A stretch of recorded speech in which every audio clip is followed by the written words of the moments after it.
ඔයා දන්නවද පාරේ යන ඕනෑම සුපර් කාර් එකක් දණගස්වන්න පුළුවන් ඇමරිකාවෙන් ආපු මේ හෙල්කැට් ගැන. අද අපි කතා කරමු Dodge Challenger හෙල්කැට් එකේ පිටුපස තියෙන ඒ බය හිතෙන ඇත්ත කතාව. ඔයාලා දන්නවද මේ නම ආවේ කොහමද කියලා? මේ කාර් එක හදපු ඉංජිනේරුවෝ මේකට හෙල්කැට් කියන නම දැම්මේ දෙවන ලෝක යුද්ධයේදී සතුරන්න සුළු විසුළු කරපු ඉතාමත් වේගවත් සහ දරුණු ග්‍රාමන් F6F කියන ප්‍රහාරක යානයට ගෞරවයක් විදියට කියලා. හරියට ඒ යානයේ වගේම මේ කායකත් පාරේ ඉන්න හැම අභියෝගකරුවෙක්ම පරාජය කරන්න සමත් වුණ නිසායි ඔවුන් මේකට හෙල්කැට් කියන නම යෙදුවේ. හැබැයි මේ කායකේ රහස තියෙන්නේ මේකේ බොනට් එක යටයි. ඒ තමයි මේ හෙල්කැට්ගේ හදවත.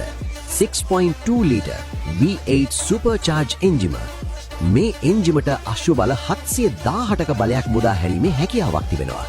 මේකේ සුපර්චාර්ජරයකින් එන ඒ ස්වීට් වයින් සද්දේ ඇහෙද්දී ඉස්සරහින් යන ඕනෑම වාහනයක් දෙපාරක් හිතන්නේ නැතුව ඉඩ දෙනවා. ඒ වගේම මේ හෙල්කැට් බිඳුවේ ඉඳන් 100ට යන්න යන්නේ තත්පර 3.7ක් වගේ ඉතාමත් සුළු කාලයක් විතරයි. ඉතින් එහෙනම් මේ ඇමරිකානු හෙල්කැට්ව පරද්දන්න පුරුවන් කාර් එකක් කියන්න යන ගමන් ඔයාලගේ අදහසත් පල්ලෙහායින් කමින් කරන්න යන්න අමතක කරන්න එපා.